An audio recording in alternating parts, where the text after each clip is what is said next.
सबको जय श्री कृष्ण। आज हम श्रीमद् भगवद गीता का 16वां अध्याय का पाठ करेंगे। जैसे कि आप सबको बताया गया है, जब भी आप भगवद गीता का श्रवण करें, खुद को अर्जुन माने। अर्जुन यानी वो आत्मा जो ज्ञान का अर्जन करना चाहती है। हम सब इस जीवन में मुक्त होना चाहते हैं और मुक्ति का एकमात्र मार्ग वही है और वो है ज्ञान। और ज्ञान का सबसे सुगम स्रोत जो है वो है श्रीमद् भगवद गीता, क्योंकि ये स्वयं परमेश्वर परमात्मा श्री कृष्ण के मुख से प्रकट हुई है। इसीलिए इसका एक एक शब्द सत्य है और इसको समझेंगे तो हमारे अंदर उतरता जाएगा। जितना ही अंदर उतरेगा उतना ही हम मुक्त होते जाएंगे। इसीलिए इसे बार बार सुनते रहे और जीवन में जो भी संदेह है वो मिट जाएंगे और तभी आप मुक्त हो पाएंगे। तो आइए श्रीमद् भगवद गीता का 16वां अध्याय शुरू करें। अथ षोडशोऽध्यायः। श्री भगवान उवाच। अभयं सत्त्वसंशुद्धिर्ज्ञानयोग व्यवस्थितिः दानं दमस्त्वयज्ञस्व स्वाध्यायस्तप आर्जवम्। श्री भगवान बोले, भय का सर्वथा अभाव, अंतःकरण की पूर्ण निर्मलता, तत्व ज्ञान के लिए ध्यान योग में निरंतर दृढ़ स्थिति और सात्विक दान, इंद्रियों का दमन, भगवान देवता और गुरुजनों की पूजा तथा अग्निहोत्र आदि उत्तम कर्मों का आचरण एवं वेद शास्त्रों का पठन पाठन तथा भगवान के नाम और गुणों का कीर्तन, स्वधर्म पालन के लिए कष्ट सहन और शरीर तथा इंद्रियों के सहित अंतरकरण की सरलता, मन वाणी और शरीर से किसी प्रकार भी किसी को कष्ट न देना, यथार्थ और प्रिय भाषण,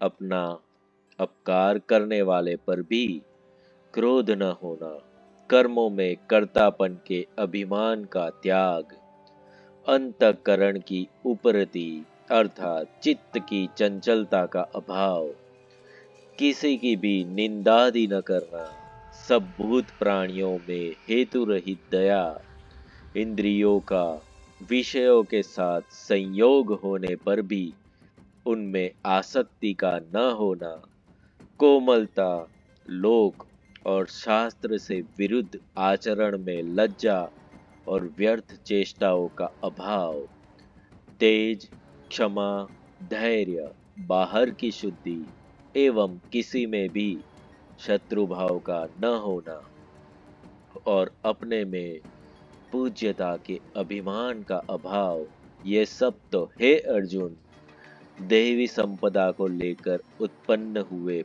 पुरुष के लक्षण है। हे पार्थ, दंभ, घमंड और अभिमान तथा क्रोध, कठोरता और अज्ञान भी ये सब आसुरी संपदा को लेकर उत्पन्न हुए पुरुष के लक्षण है।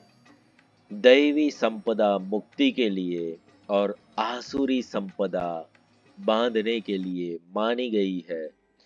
इसीलिए हे अर्जुन, तू शोक मत कर, क्योंकि तू दैवी संपदा को लेकर उत्पन्न हुआ है। हे अर्जुन, इस लोक में भूतों की सृष्टि यानी मनुष्य समुदाय दो ही प्रकार का है, एक तो दैवी प्रकृति वाला और दूसरा आसुरी प्रकृति वाला। इनमें से दैवी प्रकृति वाला तो विस्तार पूर्वक कहा गया। अब तू आसुरी प्रकृति वाले मनुष्य समुदाय को भी विस्तार पूर्वक मुझसे सुन।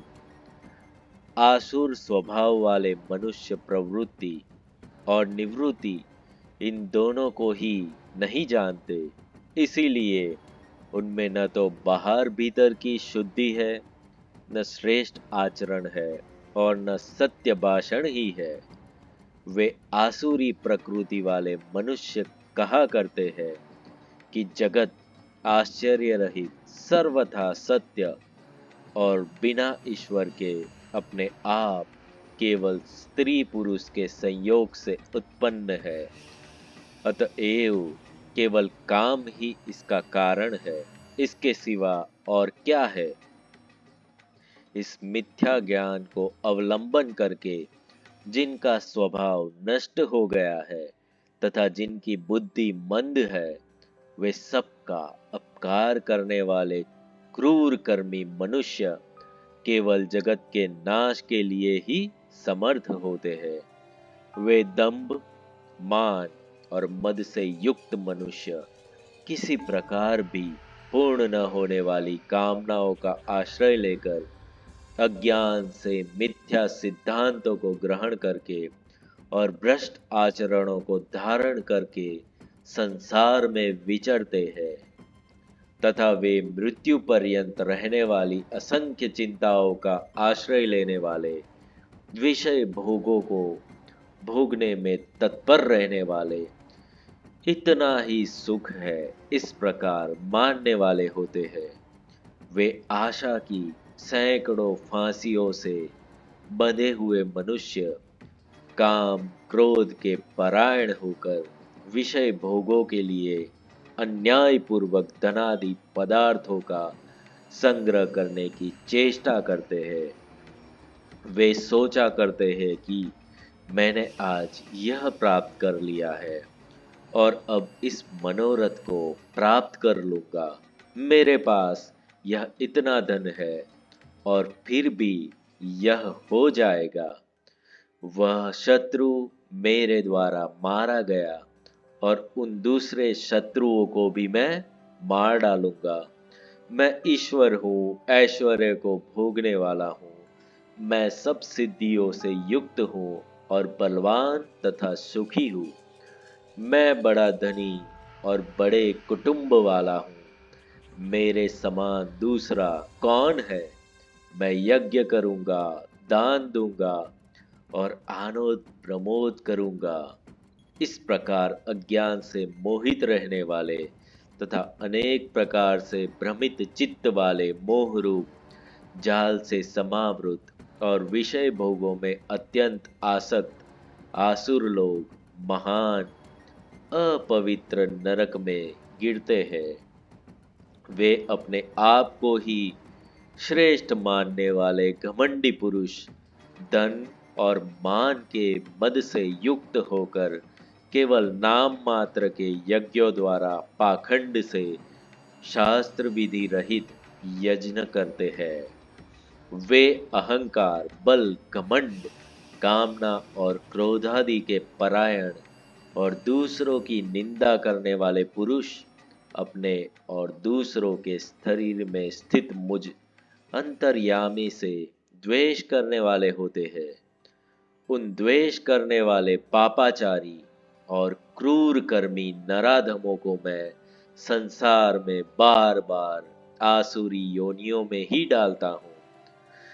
हे अर्जुन, वे मूढ़ मुझको न प्राप्त होकर ही जन्म जन्म में आसुरी योनि को ही प्राप्त होते हैं, फिर उससे भी अति नीच गति को ही प्राप्त होते हैं, अर्थात घोर नरकों में पड़ते हैं। काम, क्रोध तथा लोभ ये तीनों प्रकार के नरक के द्वार आत्मा का नाश करने वाले अर्थात उसको अधोगति में ले जाने वाले हैं। अतएव इन तीनों को त्याग देना चाहिए। हे अर्जुन, इन तीनों नरक के द्वारों से मुक्त पुरुष अपने कल्याण को आचरण करता है। इससे वह परम गति को जाता है, अर्थात मुझको प्राप्त हो जाता है। जो पुरुष शास्त्र विधि को त्याग कर अपनी इच्छा से मनमाना आचरण करता है, वह न सिद्धि को प्राप्त होता है, न परम गति को और न सुख को ही। इससे तेरे लिए इस कर्तव्य और अकर्तव्य की व्यवस्था में शास्त्र ही प्रमाण है। ऐसा जानकर तू शास्त्र विधि से नियत कर्म ही करने योग्य है।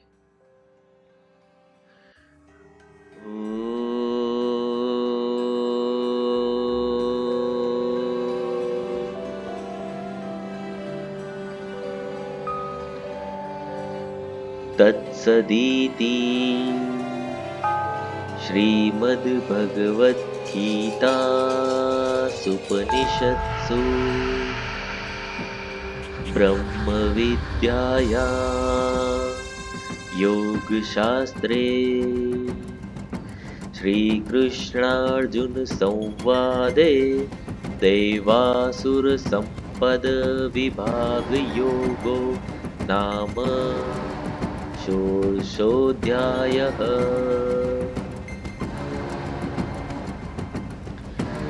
दैवासुर संपद विभाग योग नाम का ये 16वां अध्याय श्रीमद् भगवद गीता का पूर्ण हुआ। इस अध्याय में भगवान ने आसुरी प्रवृत्ति के लोगों की कैसी प्रवृत्ति होती है, उनको कैसे जाने, ये बताया। आज के समय में हम कलयुग में जी रहे हैं, इसीलिए ज्यादातर लोग आसुरी प्रवृत्ति वाले ही मिलेंगे। यहाँ पर आप अगर किसी भी व्यक्ति को जानना चाहते हो कि वो सुर है या असुर है, तो उसकी प्रवृत्ति से जान सकते हो। आसुरी प्रवृत्ति वाले लोग सिर्फ और सिर्फ अपने लिए जीते हैं, खुद को ही भगवान मानते हैं, भगवान के अस्तित्व का स्वीकार नहीं करते। और जब वो कोई भी पूजा, रिचुअल, यज्ञ करते हैं तो सिर्फ दिखावे के लिए, अपने घमंड को, अभिमान को बढ़ावा देने के लिए करते हैं। वो दान दक्षिणा भी अपने यश कीर्ति को बढ़ाने के लिए करते हैं। उनका ध्यान हमेशा लोगों की निंदा करने, लोगों को नीचा दिखाने में ही रहता है। वो हमेशा जीतना चाहते हैं और हर एक को हराना चाहते हैं। ये सारे के सारे गुण आसुरी प्रवृत्ति के होते हैं। भगवान ने यहाँ पर ये बताया, निंदा नहीं करनी चाहिए, और उसका कारण भी बताया कि जब भी व्यक्ति किसी की निंदा करता है, तब वो उस व्यक्ति को अपने मन में जगह देता है। अपने मन में, विचारों में जब आप किसी भी ऐसे व्यक्ति को जगह देते हैं जो आसुरी प्रवृत्ति का है, तब वो आपकी आत्मा की शक्ति को क्षीण करता है। इससे अच्छा है आप भगवान को अपने विचारों में रखें।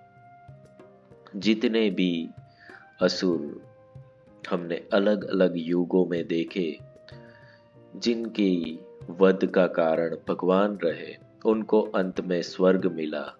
इसका कारण यही है कि वो जितना भी जिए, उन्होंने निंदा की, पर किसकी की? परम तत्व की निंदा की। इसीलिए उनके मन विचारों में भगवान ही हमेशा रहे। भले उन्होंने क्रोध से या बैरी भाव से, पर भगवानों को ही अपने विचारों में रखा, और इसीलिए उनको भगवान के हाथों वध करके मुक्त होने का मौका मिला। और ये अवसर बहुत ही भाग्यशाली था। भले वो नहीं जानते थे, उन्होंने बहुत अधर्म किए, पर वो वापस लौटकर नहीं आए। अभी इस जीवन में जितने भी लोग हैं, बार बार वापस लौट कर आएंगे, इस अध्याय में भगवान का कथन है कि जो लोग भी आसुरी प्रवृत्ति में वृत्त है, जो निवृत्त नहीं हो पाते, उनको बार बार आना पड़ता है। बार बार क्यों आना पड़ेगा? क्योंकि ऊपर जब जाती है आत्मा तो वहां पर शुद्धता है, ज्ञान है और वो आत्मा का सच्चा स्वरूप है। पर अगर अपने गलत संस्कारों को लेकर जाती है तो वो संस्कार उसको बार बार नीचे खींचकर नीचे ही ले आते हैं। उसकी सफलता या मुक्ति में प्रवृत्ति नहीं होती। तो यहाँ पर खास ध्यान जो रखने वाली बात है वो ये है कि हम खुद को जाने, हमारे अंदर कितनी दैवी प्रवृत्ति है, कितनी दानव की प्रवृत्ति है। जितना भी व्यसन है, आलस्य है या कोई भी कार्य, लोभ, लालच, आलस्य, ये सारे के सारे असुर के गुण है। क्योंकि असुर कर्म किए बिना ही सब कुछ पा लेना चाहता है, उसकी प्रवृत्ति कर्म में होती ही नहीं है। इसीलिए कई लोग जो जुआ खेलते हैं उनका भी आसुरी प्रवृत्ति हो जाती है। महाभारत में हमने देखा कि पांडवों को जुए में हार मिली और उस वक्त उसके बाद उनके जीवन में कई कष्ट आए। वो वही कारण है क्योंकि वो उस समय आसुरी प्रवृत्ति में आकर्षित हो गए थे और इसी कारण वो भगवान से कट हो चुके थे। और जब जब भी आसुरी प्रवृत्ति आती है तब तक हमें सावधान हो जाना पड़ेगा और तब हमें भगवान को याद करना पड़ेगा। जैसे ही द्रौपदी ने भगवान को याद किया तो दुशासन उसको निर्वस्त्र नहीं कर पाया था। तो आसुरी प्रवृत्ति जब भी आती है उससे अगर आपको सामना करना है, उससे आपको छूटना है, तो एक ही मार्ग है, वो है भगवान को अपने विचारों में, मन में जगह दे दो। किसी और व्यक्ति को जितना ही अंदर जगह दोगे जो आसुरी प्रवृत्ति का है, उतना ही आप नीचे जाओगे, आपकी प्रगति, उन्नति नहीं होगी। बढ़ते रहे और अपने आत्मा को उन्नत बनाते रहे। जय श्री कृष्णा।